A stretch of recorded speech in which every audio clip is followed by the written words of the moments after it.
की मुलाकात पर हमारी चर्चा जारी है, आगे बढ़ेंगे, लेकिन उससे पहले इस वक्त एक बड़ी खबर आ रही है। ब्रेकिंग न्यूज यह है कि दिल्ली हाईकोर्ट ने केजरीवाल को फटकार लगाई है। आम आदमी पार्टी के संयोजक, दिल्ली के 49 दिन के मुख्यमंत्री अरविंद केजरीवाल को फटकार लगाई है। ये कहा है कि बिल बॉन्ड भरने या नहीं भरने का मामला बहुत छोटा सा मामला है। आपने इसे प्रतिष्ठा का प्रश्न बना लिया है, आपने इसे प्रेस्टीज इश्यू बना लिया है और आपको बेल बॉन्ड या पर्सनल बॉन्ड भरना ही पड़ेगा। अंडरटेकिंग से काम नहीं चलेगा।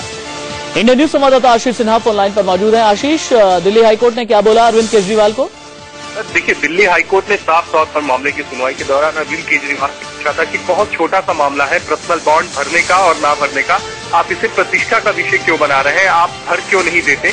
शुरुआत में कोर्ट ने पूछा था, उसके बाद साथ ही स्टेट उसमें अपीयर हुआ था। स्टेट ने यह भी कहा था कि अरविंद केजरीवाल जो अभी खुद जेल में है, जेल से वो लगातार लेटर लिख रहे हैं, लेकिन अरविंद केजरीवाल की तरफ से अपीयर हुए थे शांति भूषण, उन्होंने कोर्ट में ये कहा कि इनको जो डिटेन किया गया है वो इलीगल है। बहरहाल कोर्ट ने साफ तौर पर उनके वकील से पूछा अरविंद केजरीवाल की कि मुझे 2-2:30 बजे से पहले आप ये बताइए कि क्या अरविंद केजरीवाल पर्सनल बॉन्ड या फिर बेल बॉन्ड भरने के लिए तैयार है या नहीं। दोपहर में 2:30 पर फिर से इस मामले की सुनवाई होगी। राशिद, कोर्ट के रुख को देखकर यही लगता है कि फिलहाल अगर अरविंद केजरीवाल पर्सनल बॉन्ड या बेल बॉन्ड भरने के लिए तैयार नहीं होते हैं तो दिल्ली हाईकोर्ट से कम उन्हें राहत मिलती नहीं दिख रही है। चलिए, अब रहिए आशीष सिन्हा, आप रहिए।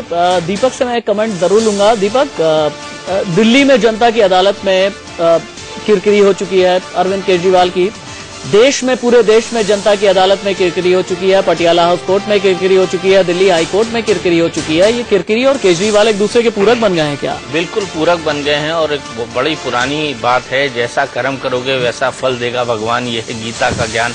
तो जैसा कर्म किया है आपने वैसा फल आपको भगवान दे रहा है और आप भुगत रहे हैं। आप जेल में पड़े हुए हैं, भले से आपकी कोई गलती नहीं हो, अपनी जिद के चलते। और वैसे भी केजरीवाल एक स्ट्रैटेजी के तहत जेल में गए हैं। केजरीवाल जब उपराज्यपाल से मिले थे तब उनकी कोई मंशा नहीं थी कि वो पत्र लिखकर दे कि मैं सरकार बनाऊंगा। वो वहां पर जाकर एक पत्र लिखकर दे आए और पत्र लिखकर देने आने के बाद आकर पलट गए क्योंकि कांग्रेस ने उनको समर्थन देने से साफ मना कर दिया। अब इसके बाद उनके विधायक उनके पीछे पड़ने वाले थे कि आपने ऐसा क्यों किया, आपने बिना लोगों से बात करे, आपने बिना स्ट्रेटेजी बनाए ऐसा पत्र लिखकर क्यों दिया। ये तमाम सवालों से बचने के लिए केजरीवाल जेल चले गए। उनको लगा कि सबसे बढ़िया विकल्प ये है कि इन सवालों से अगर बचना है तो मैं खुद एक्सेसिबल हो जाऊं और एक ऐसा स्टैंड लूं जिससे मुझे सिंपैथी मिले, जिससे मुझे लोग मुझे सिंपैथी दें। तो सिंपैथी गेन करने के लिए वो जेल चले गए। इसके पीछे बड़ी छोटा सा और बहुत स्ट्रेट अवे क्लियर कारण है कि आखिरकार केजरीवाल जेल क्यों गए हैं। अच्छा दीपक, एक बहुत संक्षिप्त टिप्पणी और दीजिएगा। तिहाड़ में दिन की गर्मी और रात के मच्छर परेशान तो करते होंगे अरविंद को? बिल्कुल परेशान करते होंगे और कभी कभी वो इस बात पर परेशान भी होते होंगे कि आखिरकार उन्होंने बॉन्ड क्यों नहीं भरा। अगर वो बॉन्ड भर देते तो खुली हवा में सांस लेते और शायद पार्टी के लिए कुछ काम करते, लोगों के लिए कुछ काम करते। लेकिन जिद तो आखिर जिद होती है। हम पहले भी कह चुके हैं कि आम आदमी पार्टी के रूल कुछ अलग होते हैं और आम जनता के रूल कुछ अलग होते हैं। तो ये आम आदमी पार्टी है, इसके रूल कुछ अलग है और आम जनता है उसके लिए कुछ रूल अलग है।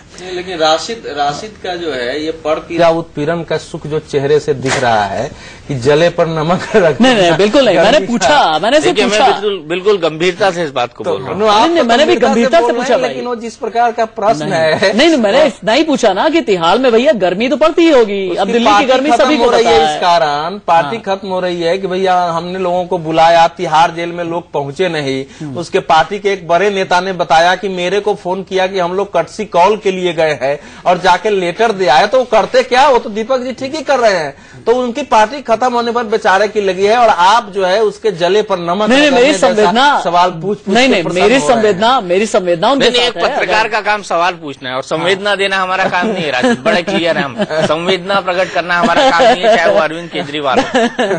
लेकिन ऑन अ सीरियस नोट दीपक, क्या आम आदमी पार्टी के लिए इस वक्त सिर्फ प्रतिष्ठा ही नहीं बल्कि अस्तित्व का सवाल पैदा हो गया है? बिल्कुल अस्तित्व का सवाल है, प्रतिष्ठा का सवाल है। जितना बताते जाएंगे उतना पब्लिक परसेप्शन में लोग गिरते जाएंगे। ये बात हकीकत है कि जितना जो कुछ हुआ है उसके बावजूद भी दिल्ली की जनता के अंदर एक वोट बैंक उनका बना हुआ है। लेकिन अगर ये इस तरह की हरकतें करते रहेंगे तो ये और गिरते जाएंगे, इनके वोट बैंक में और कमी आती जाएगी और दिल्ली की जनता की नजरों से उतरते जाएंगे। ये इस बात को इनको समझना चाहिए, इस बात को इनके रणनीतिकारों को समझना चाहिए। लेकिन ऐसा लगता है कि टीम अरविंद जो है वो अब धीरे धीरे बिखरने लगी है।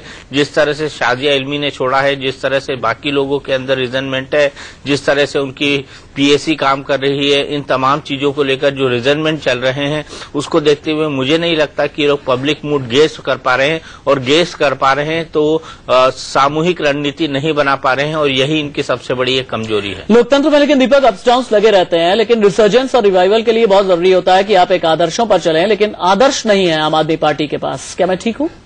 नहीं, वो तो कहते हैं कि वो गांधी के रास्ते पर चल रहे हैं। जब वो कहते हैं कि वो गांधी के रास्ते पर चल रहे हैं तो वाकई मुझे बड़ी हंसी आती है।